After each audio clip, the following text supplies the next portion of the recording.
అదిరన్ సంచ మహేశ్వరంకి అతి సమీపంలో HMDA approved villa ప్లాట్లు ఈఎంఐ మరియు బ్యాంక్ లోన్ సౌకర్యం అందుబాటులో.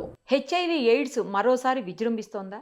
హైదరాబాద్లో సాఫ్ట్వేర్ ఎంప్లాయీస్ దీనికి బలవుతున్నారా? డేటా చూస్తుంటే అవుననిపిస్తోంది. ప్రస్తుతం ఇదే విషయం మీద మనతో మాట్లాడడానికి డాక్టర్ ఆశీష్ రెడ్డి గారు లైవ్ కాల్ అందుబాటులో ఉన్నారు. ఒకసారి ఆయనతో మాట్లాడదాం. డాక్టర్ గారు నమస్తే అండి.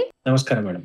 డాక్టర్ గారు, మనం గతంలో చూసాము, చాలా చోట్ల యాడ్స్ వచ్చాయి. పులిరాజాకు ఎయిడ్స్ వస్తుందా అంటూ అవును. చాలా బాగా అవేర్ చేశారు ఆ టైంలో. ఆ తర్వాత అవునండి. స్తబ్దుగా అయిపోయింది. మేబీ కొంత మేరకు తగ్గిందేమో, ఉమ్, కేసెస్ తగ్గాయి కావచ్చు అని చాలా హ్యాపీగా ఫీల్ అయినటువంటి పరిస్థితి అందరూ. అవును. మళ్ళీ కేసెస్ రైజ్ అవుతున్నాయి, ఎయిడ్స్ కేసెస్ పెరిగిపోతున్నాయి, ఎస్పెషల్లీ సాఫ్ట్వేర్ రంగంలో చాలా ఎక్కువ కేసులు నమోదవుతున్నాయి అని వినిపిస్తుంటే హైదరాబాద్లో కొంచెం ఉమ్. మళ్ళీ ఏంటి పెరిగిందా, లేకపోతే అవేర్నెస్ తగ్గిందా, లేదు అంటే విచ్చలవిడితనం ఎక్కువైందా అనే డౌట్లు వస్తున్నాయి డాక్టర్ గారు. అంటే ట్రూ అండి. అంటే ఈ మధ్య కొద్దిగా చూస్తున్నాము. ఓవరాల్ గా డిక్లైన్ లో ఉన్నా కానీ ఈ ఈ 1-2 ఒక జస్ట్ ఈ ఇయర్ లోనే కొన్ని మేమే షాకింగ్ గా కొన్ని కేసెస్ మేము సర్జరీస్ చేసుకునేటప్పుడు మేము ఎట్లయితే ర్యాండమ్ టెస్ట్ చేస్తామో ఆహా. చాలా మందికి వాళ్ళకి తెలియకుండానే హెచ్ఐవి ప్రెసెన్స్ కనిపిస్తుంది వాళ్ళ బ్లడ్ లో. ఓ, సో అంటే తెలియదంటే వాళ్ళకి వచ్చిందని కూడా అవగాహన లేక, తెలియదు అసలు. ఓకే. తెలియదు టెస్టింగ్ చేయక. సో బేసిక్లీ దీనికి 2 రీజన్స్ అండి. ఒకటి మీరు అన్నట్టు ఆ విచ్చలవిడితనము, అంటే పార్టీ కల్చర్స్ పెరిగాయి. సెకండ్ మనం ఎంత అవునన్నా కాదన్నా కానీ దేర్ ఇస్ స్టిల్ కొద్ది డ్రగ్ ప్రాబ్లమ్స్ ఉన్నాయి. ఈ డ్రగ్ అడిక్ట్స్ వల్ల ఈ నీడిల్ షేరింగ్ అది ఇంకా జరుగుతూనే ఉంది. ఓకే, ఓకే, సో అవి కూడా రీజనా? Right, right. That is also one of the main okay, reason అండి. ఇప్పుడు ఈ ఎందుకంటే డేస్ లో ఇదే మెయిన్ రీజన్ ఏమో డాక్టర్ గారు అయితే అసలు. One of the main reason ఇది ఆ, కూడా ఆ. డ్రగ్ మెనెస్ కూడా ఉంది. ఉమ్, గవర్నమెంట్ చాలా ఎంత రెస్ట్రిక్ట్ చేసినా ప్రతి ఒక్కరికి ఏదో ఒక డిఫరెంట్ వేస్ తోని ఇవి ఉమ్, మళ్ళీ ఉమ్, వస్తూనే ఉన్నాయి. ఉమ్. కానీ చాలా వరకు తగ్గినట్టు ఉన్నా కానీ ఈ మధ్య మాత్రం సర్చ్ అయితే డెఫినెట్లీ కనిపిస్తుంది. కేసెస్ లో పెరుగుదల అయితే కనిపిస్తుంది. ఎస్పెషల్లీ ఎందుకు, వై సాఫ్ట్వేర్? అంటే ఒకటి అండి, వీళ్ళ కల్చర్ మారింది. అంటే 5 days దే వర్క్, మొత్తం వాళ్ళ లైఫ్ అంతా లేనట్టు ఆ 5 days లో వర్క్ చేసేస్తుంటారు. 2 days వాళ్ళు ఎక్స్ట్రీమ్ బ్రేక్ తీసుకుంటారు అవును. కంప్లీట్ గా. సో చాలా అంటే కేర్ఫ్రీ నేచర్ అయిపోయింది. అంటే మీరు అన్నట్టు party culture, night partyings, multiple sex partners, ఇది కామన్ అయింది. సో దాని వల్ల కూడా ఈ సర్జ్ ఉండొచ్చు. అండ్ ఈ డ్రగ్ ఈ 2 ఇష్యూస్ ఉన్నాయి other than that. And government ఎంతగానో అవగాహన Yeah. కల్పిస్తున్నా కానీ ఇట్లాంటి చిన్న చిన్న మిస్టేక్స్, అంటే వాళ్ళకి తెలియకుండానే ఆ డ్రగ్స్ మత్తులో కానీ, ఆ ఆల్కహాల్ మత్తులో కానీ ఇలాంటి మిస్టేక్స్ జరిగిపోతున్నాయి. సార్, గతంలో చాలా అవేర్ చేసేది ప్రభుత్వం, అలాగే అవునవును. ఎయిడ్స్ కంట్రోల్, ఉమ్. దానికోసం ఒక స్పెషల్ శాఖనే ఉండేది సార్, ఎయిడ్స్ కంట్రోల్ కోసం. అవును, అవును, సో అవును. వాళ్ళంతా కూడా అంటే చాలా చాలా aware చేశారు. ఇప్పుడు చాలా కొద్దిగా మళ్ళీ అవేర్నెస్ క్రియేట్ చేయాలండి. అప్పుడు నిజంగా పులిరాజా ఎయిడ్స్ ఆ, వస్తుందా అనేది చాలా మంచి అస్సలు. అప్పట్లో క్యాప్షన్ లైన్ అవును. ఉంటుండే. ఇప్పుడు అంటే చాలా లైట్ తీసుకున్నారు. ఇది రాదు, అది ఎరాడికేట్ అయిపోయిందని ఒక చిన్న మిస్కన్సెప్షన్ లో ఉన్నారు. బట్ ఈ మధ్య డెఫినెట్లీ సర్చ్ చూస్తున్నాము. సో ఎవరైనా కానీ ఎయిడ్స్ ని లైట్ తీసుకునే ప్రాబ్లం కాదు. డిక్లైన్ లో అస్సలకే లేదు, ఎరాడికేట్ ఇంకా కాలేదు. ఎరాడికేట్ కావడానికి గవర్నమెంట్ ప్లానే అట్లీస్ట్ 2030 వరకు దీన్ని ఎరాడికేట్ చేద్దాం ఓ. అనుకుంటుంది. కానీ ఇట్లాంటి మిస్టేక్స్ ఇట్లాంటివి చేస్తుంటే, అంటే ప్రాపర్ టెస్టింగ్ లేకనో లేకపోతే అవగాహన లేకనో కౌంట్స్ మళ్ళీ పెరుగుతున్నాయి. మళ్ళీ numbers in the HIV cases పెరుగుతున్నాయి. ఇప్పుడు ఇంతకు ముందు ఇవి ఉండేవి డాక్టర్ గారు, ఏమంటే కుష్టు వ్యాధి ఒకటి, తర్వాత అవును, అవును. క్షయ వ్యాధి, ఇవన్నీ ఉమ్. కూడా ఇరాడికేట్ అయిపోయాయి కదా ప్రజెంట్. అదే అవునవును, దిశగా అవును, హెచ్ఐవి ఎయిడ్స్ కూడా అయిపోతది అని అన్నారు. బట్ అవునవును. చూస్తుంటే మళ్ళీ రైజ్ అవుతున్నాయి అంటే కొంచెం అంటే భయం లక్కీగా అనిపిస్తుంది. లక్కీగా మెడికేషన్స్ చాలా బాగున్నాయండి. ఇంతకు ముందు హెచ్ఐవి వల్ల ఎయిడ్స్ రావడం ఆల్మోస్ట్ ఒక 10 years ప్రాసెస్ అది. కానీ ఇప్పుడు కానీ మరణాలు తగ్గిపోయాయి. ఓకే, మరణాలు ఎంత ఓకే. వరకు అంటే almost more than half of the రేషియోలో డెత్స్ కనిపించట్లేదు. ఓహో. ఎందుకంటే మంచి యాంటీవైరల్ థెరపీస్ చాలా బాగా వచ్చాయి ఒకటి. ప్లస్ గవర్నమెంట్ కూడా చాలా, అంటే ఇప్పుడు వీళ్ళని ఐడెంటిఫై చేసి గవర్నమెంట్స్ కూడా చాలా మంచి ఈజీగా మెడికేషన్స్ వాళ్ళు ఖచ్చితంగా ఎంకరేజ్ చేస్తున్నారు తీసుకోమని. వైరల్ లోడ్ తక్కువనే ఉంటుంది.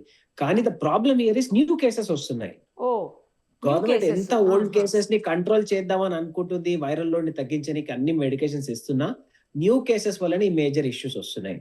సో ఖచ్చితంగా ఒక డ్రైవ్ లాగా చేసి మళ్ళీ దీనిపైన అవగాహన క్రియేట్ చేయడం ఒకటి. రెండోది పబ్లిక్ కి టెస్టింగ్, ర్యాండమైజ్ టెస్టింగ్.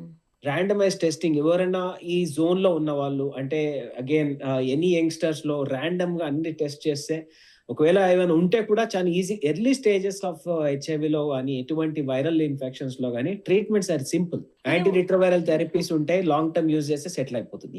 డాక్టర్ గారు ఇందులో కూడా విండో పీరియడ్ అని ఉంటుంది. ఫస్ట్ 3 అవును, మంత్స్ అవును. 6 మంత్స్ సంథింగ్ అది తెలియదు 90 టెస్ట్ days, చేసినా కూడా. ఎంత sir? 3 months 3 months 3 months. Okay. 3 months is the window period. Again అది ఇమ్యూనిటీ పైన డిపెండెంట్ ఉంటుంది. అంటే కొందరిలో ఇమ్యూనిటీ తక్కువ ఉన్న వాళ్ళు అది ఫాస్ట్ గా మనకి సర్క్యులేషన్ లో కనిపించవచ్చు. ఓహో. కానీ ఏదైనా కానీ ఫస్ట్ టెస్టింగ్ సెకండ్ టెస్టింగ్ లాగా పెట్టుకొని ఫస్ట్ టెస్ట్ ఎప్పుడైనా ఇమీడియట్ దీంట్లో లక్కీగా ఏంటంటే కొన్ని అడ్వాన్స్ మెడికేషన్స్ కూడా వచ్చినాయి. ఒకవేళ మనకి ఇప్పుడు జరిగిపోయింది ఇట్లాంటి మిస్టేక్స్ జరిగిపోయినాయి, నైట్ లో they had something problem sex చేశారు వితౌట్ యూజింగ్ ఎ ప్రొటెక్షన్, అట్లాంటి వాళ్ళకి ఇమ్మీడియట్ ప్రొఫైలాక్సిస్ డ్రగ్స్ ఉంటాయి ఓహో. ఎయిడ్స్ లాంటి రోగాలు రాకుండా. ఓకే. ఓకే.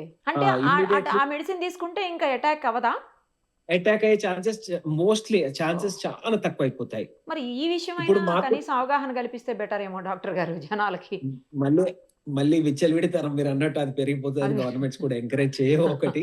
ప్లస్ రెండోది ఓన్లీ మేము యూజ్ చేస్తాం. అంటే జనరల్ ఎప్పుడైనా మేము హెచ్ఐవి సర్జరీస్ చేస్తున్నప్పుడు ఎప్పుడైనా మాకు కంటామినేషన్ అంటే ఇప్పుడు చిన్న నీడిల్ బయట మాకు వస్తే మీకు కూడా ఇమ్మీడియట్ గా మేము తీసుకుంటాం డెఫినెట్లీ ఆ medications all doctors will take. ఓ. ఒకవేళ మనకి బయట అయితే ప్రిక్స్ అయితే లేకపోతే ఎక్స్పోజ్ అయినా మా బ్లడ్ కి మనం ఆహా. ఎక్స్పోజ్ అయినాము, ఐస్ జనరల్లీ సర్జరీ చేసేటప్పుడు మాకు ఐస్ లో ఆ బ్లడ్ పడుతుంది కదా. Yes yes. బ్లడ్ అట్లాంటి కేసెస్ లో యాంటీ రిట్రోవైరల్ థెరపీస్ ఉంటాయి మాకు. అది తీసుకుంటాం. అది తీసుకోగానే ఆటోమేటిక్ గా వైరల్ లోడ్ అనేది మళ్ళీ రాకుండా ఉంటుంది. సో అట్లీస్ట్ అదన్నా కొద్దిగా నిజంగా ప్రాపర్ గా ఒక డాక్టర్ దగ్గరికి వెళ్ళి అట్లాంటి మెడికేషన్స్ తీసుకున్నా గానీ ఆ ఎక్స్పోజర్ నుంచి అయితే కాపాడుకోవచ్చు. ఆ మధ్యలో మీరు అన్నది నిజమే డాక్టర్ గారు. చాలా మంది డాక్టర్స్ కూడా ఎఫెక్ట్ అయ్యారు. అంటే ఈ సర్జరీస్ వల్ల మేజర్ గా వాళ్ళు చేసేటువంటి సర్జరీస్ ఈ పేషెంట్స్ కి ఇచ్చే ట్రీట్మెంట్స్ లో భాగంగా వాళ్ళకి మీరు చెప్పినట్టు ప్రిక్ అవటం నీడిలు, తర్వాత సర్జరీస్ అప్పుడు వీళ్ళకి ఏదన్నా ఇంజురీ ఉండి అక్కడ తాకినా కూడా అవుతుందంట కదా. సో ఎవరైనా ఇప్పుడు సింపుల్ అండి, దీన్ని లైట్ తీసుకునేది కాదు, పోతుంది అనేది ఇంకా టైం ఉంది. కానీ ఏది కూడా లైట్ తీసుకోవద్దు. సో ఎప్పుడైనా కానీ నార్మల్ గా ఇప్పుడు దీంట్లో ఇప్పుడు సింపుల్ నేను ఒక ఆండ్రాలజిస్ట్ గా ఈ కేసెస్ రెగ్యులర్ గా చూస్తాను ఒకటి. చూస్తారు. రెండోది ఇప్పుడు నార్మల్ గా మేము ఫర్టిలిటీ డాక్టర్స్ కాబట్టి మేము వీర్య కణాలు ఇప్పుడు డోనర్ ఐయుఐ లాంటి ప్రొసీజర్స్ ఉంటాయి. డోనర్ ఐయుఐ ప్రొసీజర్స్ ఇంతకు ముందు ఇమ్మీడియట్ గా శాంపుల్ కలెక్ట్ చేసి యూజ్ చేసేది. ఇప్పుడు దాన్ని కూడా సెంట్రల్ గవర్నమెంట్ కంప్లీట్ గా బ్యాన్ చేసి మినిమం 6 months దాన్ని ఫ్రీజ్ చేసి మళ్ళీ హెచ్ఐవి లాంటి టెస్ట్ చేసిన తర్వాతనే దాన్ని వాడడానికి పర్మిషన్ ఇచ్చారు. సో గవర్నమెంట్ అంత ఆలోచిస్తున్నారు. సో పబ్లిక్ కూడా అవేర్నెస్ క్రియేట్ చేసుకొని బేసిక్లీ ప్రొటెక్షన్ యూజ్ చేయడం అండ్ ర్యాండమైజ్ టెస్టింగ్ ఇవి రెండు చాలా ఇంపార్టెంట్. సరే ఇప్పుడు మీరు చెప్పారు 6 months అలా పెట్టిన తర్వాత మరి తెలుస్తుందా అప్పుడు టెస్ట్ చేస్తే? మళ్ళీ టెస్ట్ చేస్తే తెలుస్తుందండి. ఓహో. So governments are very strict ఉన్నాయి, కానీ పబ్లిక్ లో కొద్దిగా అవేర్నెస్ మళ్ళీ క్రియేట్ చేయాలి. అప్పట్లో ఆ స్లోగన్ లాంటివి మళ్ళీ రావాలి. పబ్లిక్ లో ఒక భయం క్రియేట్ చేయాలి. కంప్లీట్ గా ఎరాడికేట్ అయిపోయిందని ఒక చిన్న మిస్టేక్ అది మళ్ళీ కేసెస్ కొత్త సర్జ్ వస్తున్నాయి. గవర్నమెంట్ ప్లాన్ ప్రకారం 2030లో ఎరాడికేట్ కావాలంటే మళ్ళీ 3-4 years కంటిన్యూ స్ట్రిక్ట్ గా డ్రైవ్ క్రియేట్ చేయాలి. ఎక్కడ పడితే అక్కడ టెస్టింగ్ స్టార్ట్ చేయాలి, కంపల్షన్ చేయాలి టెస్టింగ్స్. దాన్ని బట్టి మళ్ళీ కేసులో తగ్గిపోతుంది. మళ్ళీ దీనిపైన అవగాహన పెరిగితే న్యూ కేసెస్ రావు. నేను ఇందాక సార్ నెట్ లో చూసినప్పుడు పులిరాజాకి ఎయిడ్స్ వస్తుందా అని ఆ స్లోగన్ తో పాటు కింద చాలా ఉన్నాయి సార్. అందులో ఏంటంటే ఒకటి సిరంజెస్ నీడిల్స్ తోటి వస్తుంది అని, తర్వాత ఏమో బ్లడ్ ట్రాన్స్ఫ్యూజన్ తో కూడా వస్తుందని, తర్వాత దాని కూడా ఇప్పుడు గవర్నమెంట్ అదే చేసింది. ట్రాన్స్మిషన్స్ లో కూడా ఇప్పుడు మళ్ళీ రూల్స్ మారినాయి. దాని కూడా మళ్ళీ ఫ్రెష్లీ ఇప్పుడు మనం ఎవరికైనా బ్లడ్ ఇస్తున్నాం అనుకోండి, దాన్ని ఇమీడియట్ యూజ్ చేయరు. దాన్ని మళ్ళీ బ్లడ్ బ్యాంక్ లో పెట్టి ఆల్రెడీ వాళ్ళు కలెక్ట్ చేసిన దాన్ని ఆ విండో పీరియడ్ అయిపోయిన దాన్ని మళ్ళీ రీటెస్ట్ చేసే ఇస్తారు. ఇట్లాంటి ట్రాన్స్మిషన్స్ నుంచి కూడా ప్రివెంట్ చేయడానికి. బ్లడ్ ట్రాన్స్ఫ్యూజన్ అప్పుడు కూడా. తర్వాత ఇంకొకటి ఏంటంటే ఈ హోమోస్, తర్వాత ట్రాన్స్జెండర్స్ తోటి, తర్వాత లెస్బియన్స్ తోటి ఈ వీటి వల్ల కూడా ది మేజర్ ఇక్కడ ప్రాబ్లం ఏమొస్తుంది అంటే ఇప్పుడు నార్మల్ ఇప్పుడు గే సెక్స్ లో కానీ లెస్బియన్ సెక్స్ లో కానీ ఎక్కువ రెక్టల్ రూట్ అంటారు. నార్మల్ వెజైనల్ రూట్ కాకుండా ఓకే. రెక్టల్ రూట్ లో ఉన్నప్పుడు ఏంటంటే రెక్టల్ రూట్ లో వైరస్ లోడ్ చాలా ఎక్కువగా ఉంటుంది. ఆహా! సో నార్మల్ వెజైనల్ దానికంటే 100 times more chance rectal route నుంచి ట్రాన్స్మిషన్ ఫాస్టర్ ఉంటుంది. ఓకే.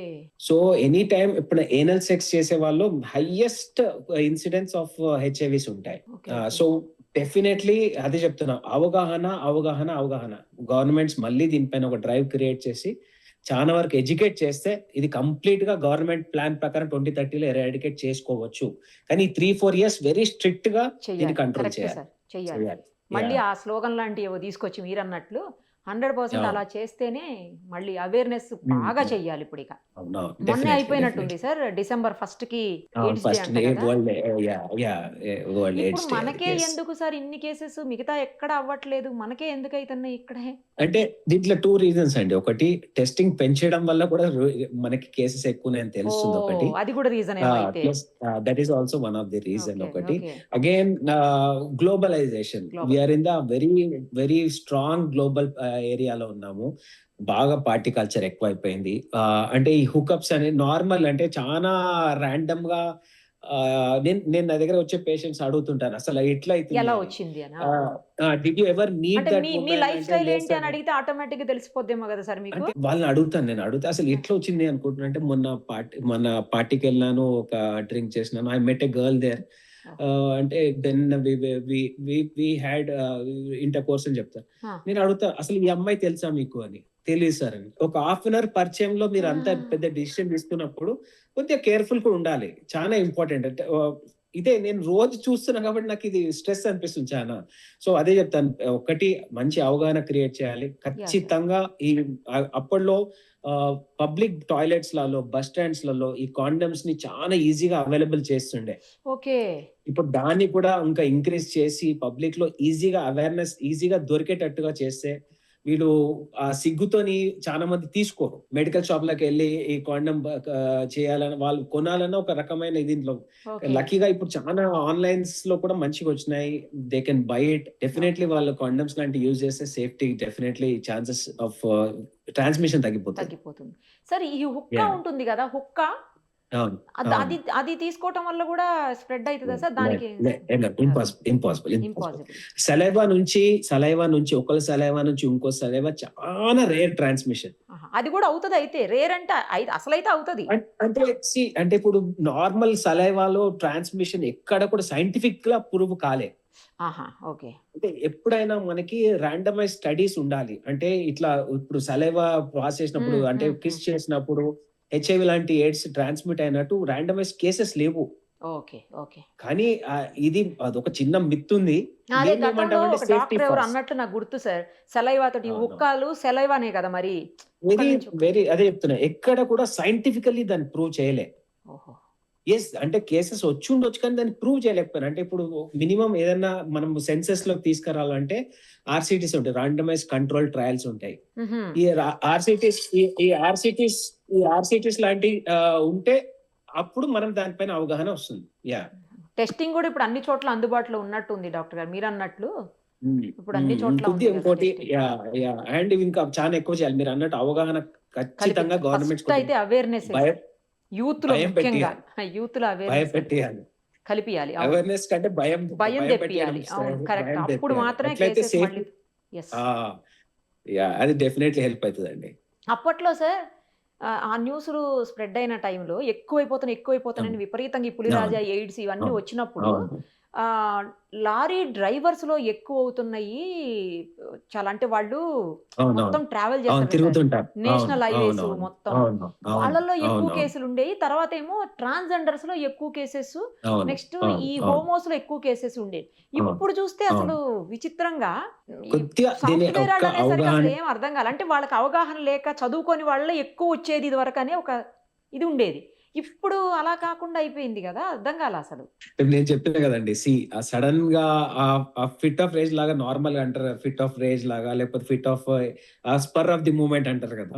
ఇవన్నీ spur of the moment problems. ఇవన్నీ ఇట్లా డెసిషన్ తీసుకునే ముందు ఒక్కటి గుర్తుపెట్టుకోవాలి, మల్టిపుల్ ప్రాబ్లమ్స్ వస్తాయి. హెచ్ఐవి లాంటివే కాదు, ప్రెగ్నెన్సీ లాంటివి మల్టిపుల్ థింగ్స్ వస్తాయి. సో కేర్ఫుల్ గా ఉండడం 100% సేఫ్.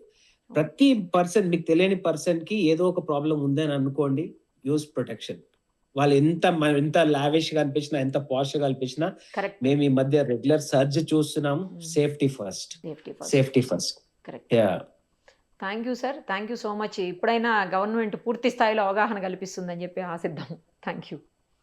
సుమన్ టీవీలో మీ పర్సనల్ అండ్ బిజినెస్ ప్రమోషన్స్ కోసం కింది నెంబర్కి కాంటాక్ట్ చేయండి.